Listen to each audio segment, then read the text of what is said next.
And welcome to Tame Your Talent. I am Brad J. I am your host of Tame Your Talent. This show is for your 5th day of November, your Friday, and I'm broadcasting, of course, my podcast all the way from La Conchita, California, bringing it to you, my daily podcast. I'm Brad J., host, announcer, and TV talent for the last 22, 23 years. I've done it for the Olympics, for X Games, U.S. snowboarding, ISA surfing, and so many other events.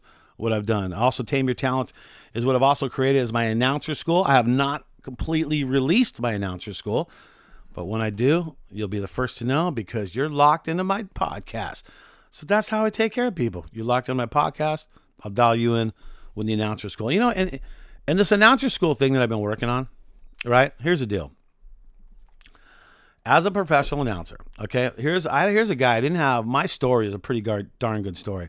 Just bouncing around restaurant job to restaurant job, didn't know what I want to do.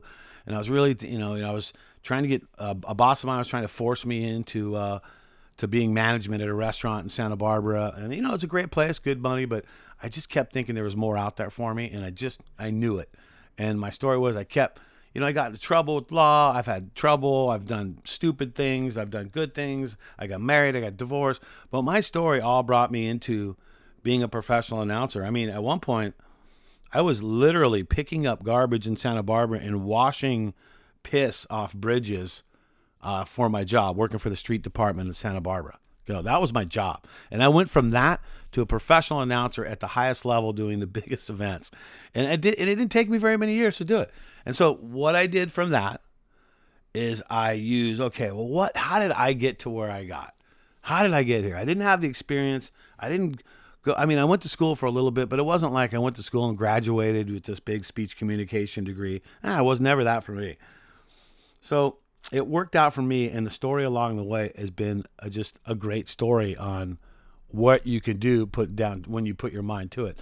So I created an announcer school, and for the last 10 years, I've been shooting videos and telling my secrets, my tricks, my tips to make me a sought-after announcer. Because when I first started announcing, people would look to hire me as just, we need an announcer guy. And then somebody would be, I know a guy. And then somebody would get a hold of me and I'd come in and do the event. And I would do such a good event that by the next year when they held that same event again, I would call about 2 months ahead of time or send an email saying, hey, really like to do your event. And then they knew me by then. They loved what I did. They'd bring me back.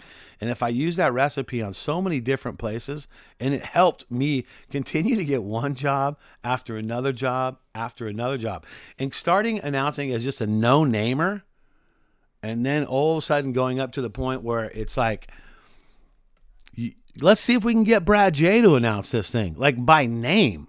Like people are referring to you by name, and people that haven't even hired you before. So that was pretty cool. And let me give you case in point. Okay, so when I do release my announcer school, you'll be the first to know. But case in point, the Olympics. I'm supposed to do the Beijing Olympics in February and do TV in 171 different countries as a host. So I'm going to do that. But they needed someone else. So they asked me, which a lot of companies do. Companies come to me and go, hey, do you have any announcers? I know you can't do it, or we're not paying what you get paid. Who do you have? And I always recommend. I think in the last 5 years, this has happened to me so much. And so I recommended this girl to be another person to do TV for the Olympics in February, who's very talented. And her name is Mary. And I got her email, gave it to my boss for the Olympic Games. He contacted her and offered her a job after seeing some of her work and what have you. And then she emailed me back and said, thank you so much. I'm a huge fan of yours. Now, here's a person who I've known in the same circles of mine telling me she's a fan of me. Like that to me blew me away. And that's when I talk about becoming a name and sought after than just an announcer. It's the same thing if you're a DJ, okay? When I did a lot of DJing, I would do weddings and clubs and I do all these things. I do sporting events, and I pretty much kind of transitioned out of DJing about 2004. But DJ's the same way. You're either, hey, can we get a DJ for this event? Oh yeah, my cousin's friend knows a DJ. Okay, but then when you become a DJ by name, like a good friend of mine is DJ Naca G, and is a guy that he is a DJ out of Aspen, Colorado. And he is sought after because of who he is and what he brings to the table. He's not just any DJ. So it's becoming a name is what that does. And so for 10 years, I've created videos doing all this stuff, and I'm just kind of compiling everything together. And it's a lot to actually unleash. So that's what's going on with Tame Your Talent, okay? So in the meantime, before I release the school, I'd love to tell you stories about, my whole story and where I've come from and where I got to where I'm going, all right? So there, enough about that. Tame Your Talent. Check out my YouTube page, man. Been dialing it in. I did, when I was in Pyeongchang, I tried something brand new at the Olympics in South Korea. And I thought, you know what? I'm just going to grab my GoPro and I'm going to shoot a stand-up shot videos all the time. So I shot all these cool behind-the-scenes stuff at the Olympics just with my GoPro. And I was worried, like, you can get in trouble. The Olympic people, if they don't like what you're posting or if they're following you and they see what you're posting, you got to be careful because when you post something, it's forever, right? So go to my YouTube page, check that out. Please subscribe. I could use a few more subscribers on that because I'm going to start flooding that thing. And when I go to Beijing and I do the Olympics, all my behind the scenes stuff is going to be on there too as well. So it's going to be pretty sick. It's not going to be sick, okay? So Tame Your Talent, YouTube page, subscribe, check out all that stuff, okay? I also have my own social media on so many different levels on everything from, TikTok, Snapchat, Facebook, Instagram, Twitter, blah, blah, blah. It's at Brad, JAYMC. So if you want to know more about me, boom, that's where you'll get that. And believe it or not, I do a radio show, a classic rock radio show, a 6-hour show. I do it nightly. It's on a radio station, but it's also online too. So if you don't live in Santa Barbara, California, you can still get my radio show. And you can do that by going to ktyd.com. Now, I hit the airways tonight at 7 p.m. I'll hit the airways tonight, and you don't want to miss it. Quality rock and roll, 6 hours of it, all right? ktyd.com, and if you're in Santa Barbara, it's 99.9 on your FM dial. Oh, man, that's a lot of stuff, Brad J. Yeah, it is, sure. If you want to email me, let's do one more, huh? tameyourtalent@gmail.com. Questions, comments, concerns, requests, whatever you want to say, I'm open book, man. Speaking of book, I'm working on my book too as well. So that's a good thing as well. All right. Yesterday on the show, I did, 3 things that I would tell my younger self if I could go back to when I was 18 and go tell myself what I should do. And so for those of you that are young, and those of you who are like 18 or 19 or 20 or something like that, let that resonate a little bit in your head that, you know what would I do if I was older? Because there's things that you would love to fix. I wouldn't change the avenues that I went down and the suffrage that I went through by being an idiot sometimes. But you know what? You have to go through, you have to have the fails. And it's not about failing. It's about failing and coming back from it, And I talked about my restaurant days, and I remember when I was at my highest point in restaurants, when I was working at the Harbor Restaurant on the pier in Santa Barbara, California, and this restaurant, beautiful restaurant on the pier, and I was like the number one waiter there. Here comes the train right now. I had the number one shift, so I had all these window tables, right? That's a train right there going by my house.